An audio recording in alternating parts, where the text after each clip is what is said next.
Welcome to the W Show, week 3. All right, so Atlanta played the Fever at home, and I got to go to that game. That's my little poster right here. I'll pop it up here. And let me tell you, it was not as good of a game, I don't think, as the game before that. I think it's really difficult when you're playing the same team 2 days apart from each other. And both teams are traveling. It's not a back to back at home, it's back to back in different stadiums traveling. And there's just a lot to that. But overall, it was a fun game. Just a word of advice, if you ever go to State Farm Arena for a game, plan ahead for parking. Parking was crazy. But other than that, the food was great. The drinks are expensive, but the merch was incredible. So they did a mashup with Cash App and the Playa Society, and the court was amazing. I love the Playa Society. I actually have a shirt from them. It's a female owner. So if you go to the merch shop in Atlanta, definitely grab something, plan to buy something. Shirts run about $50, $60, but it's totally worth it. We saw some great games last week. We saw Indiana get revenge at Atlanta, beat them by 5, and then dropped a home game to the New York Liberty in a nail-biter by 2. We saw another team get revenge. That was the Golden State Valkyries beating the LA Sparks. Seattle Storm beat the Phoenix Mercury at home. And then in Jewel Lloyd's return to Seattle, we saw the Storm come away with a 20-point win. But before we jump into the recap of the weekend games and looking ahead to next week's games, here's Jenny with the Coach's Note. Thank you, and welcome to the Coach's Notes. Dewana Bonner was the first player ever to reach 7,500 points, 3,000 rebounds, and 1,000 assists, further cementing her all-around greatness in the league. Sonia Citron is the only guard in the W right now, averaging over 15 points and 50% or more from field goal range. Angel Reese is the fastest in history to reach 500 points and 500 rebounds. She did it in 38 games. Tino Charles did it in 44 games. That was the previous record. So I do want to make a note on this, actually, because Angel Reese gets a lot of flack for getting a lot of rebounds off of her own misses. Well, last season, she did set a single season record with 58 rebounds off of her own misses. However, that doesn't stop her from being incredible. Lisa Leslie actually has the career record for rebounds from her own misses with 375. Now, hopefully Angel Reese doesn't chase that record. It's not one you want to have. Lisa did that in 12 seasons, so her longevity, her greatness isn't prevented or shaded by that record. Nafisa Collier is the only player in history to record 5 steals and 2 blocks in a single quarter, which she did against Seattle. She's averaging 26 points and nearly 8 rebounds and 2 steals per game. So our eyes are still on her for MV-Pheeee. And lastly, I am going to touch on the New York Liberty at Indiana Fever on Saturday. Highly anticipated matchup as the Liberty are the defending champs. But some stats that stick out to me is the Fever took 15 more shot attempts than the New York Liberty. However, the Liberty shot 17 more free throws than the Indiana Fever. And the Fever lost by 2. But really, the New York Liberty had a 15-point lead. And we've seen the Liberty crumble in last season's games where they jump out to a large lead, they can't sustain it, and then they lose games that they should win. And I thought that was going to be a repeat for this game. And then the Fever up 12 going into the fourth quarter. I thought it was over when the Liberty jumped out to a 15-point lead. And then that last call, too, obviously you have Sabrina Ionescu driving in, draws the foul on Lexi Hall. Stephanie White, where's your challenge at? You got to challenge that. I don't believe she had a timeout to call to then challenge it. She won a challenge earlier on in the game, so she should have had one to use. But in that moment, you see the replay. Sabrina definitely leans into Lexi Hall, and I believe then there was 2.2 seconds left or something like that. The last play, I don't know. Is it a foul? Is it not a foul? That'll be a debate to come. But the intensity of this game in May, woo-wee. I cannot wait until September, October comes and these two teams are battling in the playoffs. Along with that, actually, with Indiana, I was thinking they actually feel a lot like the 2023 New York Liberty. I went back and I looked at their stats, their team stats. So I looked at the Liberty stats for that entire season. Obviously, we're only 5 games in with the Fever, but it's actually really crazy how much they align. And they lost to the Aces in the finals.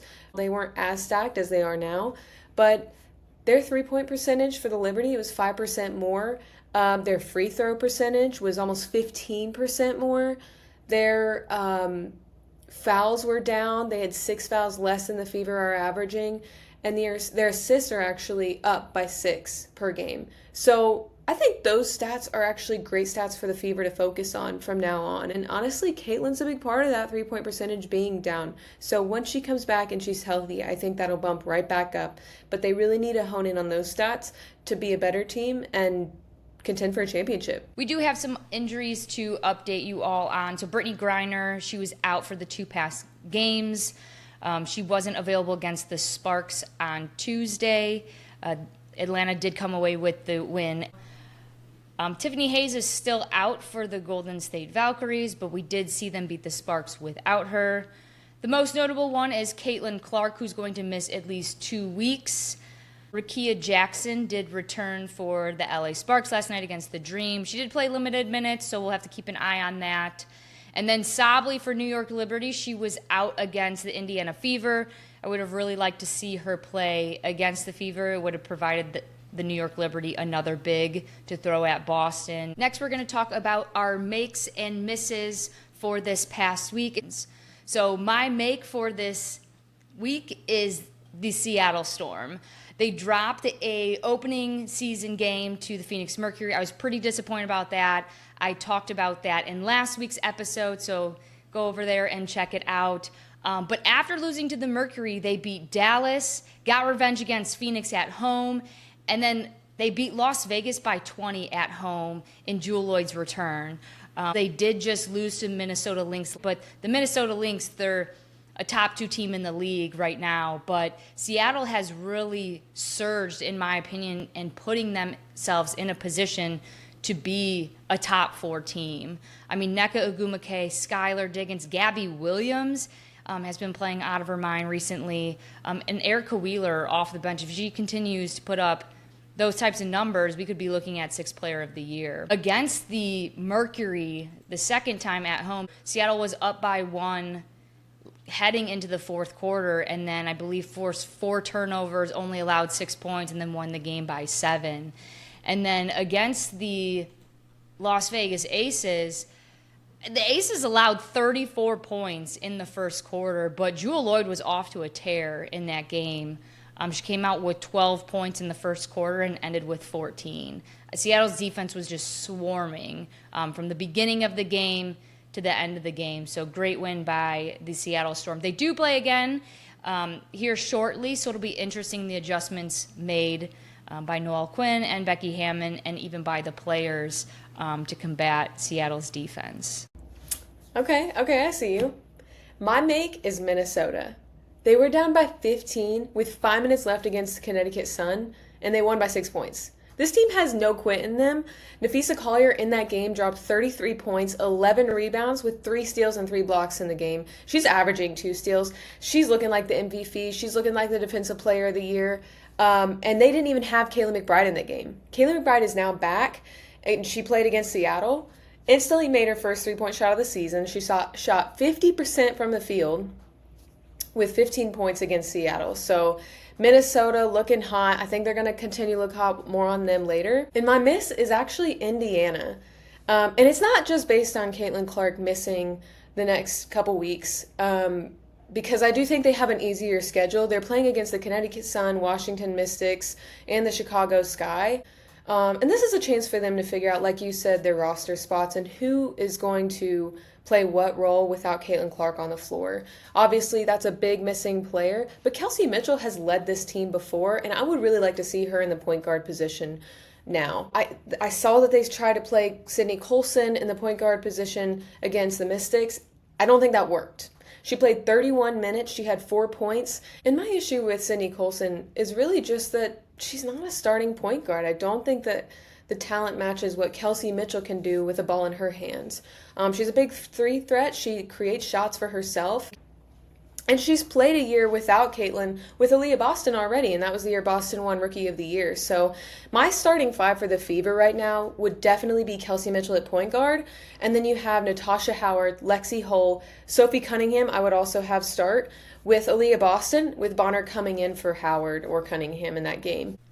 My miss for this week has to be the Chicago Sky. It pains me to say this, as I was pretty high on this team coming into this season, just with the veteran additions that they made and added during the offseason to surround Angel Reese and Camilo Cardoso. But they're 0-4 currently, and the closest loss they've had is 5 points against the Phoenix Mercury. Their offense and defense ratings are the worst in the league. Their free throw shooting percentage, I believe, is at 59.2% when I looked this up. But no Sky player is averaging double figures in points. Looking ahead at this weekend's games, a game that stands out is when the Sparks head to Vegas on Friday night. The Aces should come away with this win pretty easily, but it is going to be a return for Kelsey Plum back to Las Vegas. Kelsey Plum has been playing out of her mind lately. She's playing high minutes right now, more than 35 minutes per game. But the scoring's there, the steals are there. This is the type of player Kelsey Plum is, and I can't wait to continue to see that as the season goes on. I do have the Aces, but I think it's going to be an emotional return for Kelsey Plum, and I'm excited to watch that game. Yeah, Friday, I actually have Vegas, but I do think it's going to be a closer game. They have them at a 9.5-point favorite. I think it's going to be a little closer. I think Vegas still has a lot to figure out right now. They had that terrible loss against Seattle, 20-point loss, never really were in that game. Rikia should be back with limited minutes. She did not play well coming off the bench against Atlanta. That was a really fun game to watch. If you missed it, go back and watch it. Definitely recommend. But like you said, Kelsey Plum's return to Vegas, and I think we're going to have a big game from her. They're going to need a big game from her. She's shooting lights out from three. She's going to have to continue to do that. But there are no great matchups for Asia Wilson. There's not really an answer for her on the Sparks team. Hamby's playing in that 5 role against them. Asia Wilson last season averaged 30 points and 10 rebounds against Hamby, but Hamby did have similar success. A little lesser, but similar success against Wilson. These teams were actually 2-2 against each other last season. Another Friday night game is when the Lynx travel to Phoenix to take on the Mercury. I think this will be a good benchmark to see where Phoenix is at. They have allowed the fewest points since 2017. And not that Minnesota is going to put up a ton of points against them. They're more of a defensive team. But Nafisa Collier is averaging shy of 30. Jessica Shepard, who has been a great addition this year. She wasn't with the team last year. And then Kayla McBride is back as well. So now you have to defend her amongst all the other pieces as well. And Kalia Copper's still out. So it could be a heavy lift for Satu Sabli and Alyssa Thomas, but I think it'll be a good kind of gauge to see where they're at against one of the top teams. Yeah, okay, so Lynx and the Mercury. I think the Lynx are going to continue to prove their championship caliber. This should be a big win for the Lynx, in my opinion. They're only 4.5-point favorites, but they just look like championship contenders again this year. I think we see another double-double for Nafisa Collier. Alyssa Thomas had 15 assists on Tuesday. Most of those were in the second half. I think they're going to need that kind of teammate production all game. I don't think you can take Alyssa Thomas or Satu Sabali off the court in that game. So I think it's going to be really fun to see the Lynx play maybe a more talented team. I think they've had an easier schedule up to this point, but I still think the Lynx get a big win there. All right, that concludes episode 3 of The W Show. If you like what you're hearing, please like, subscribe, comment below, agree, disagree with us, and we'll see you all next week.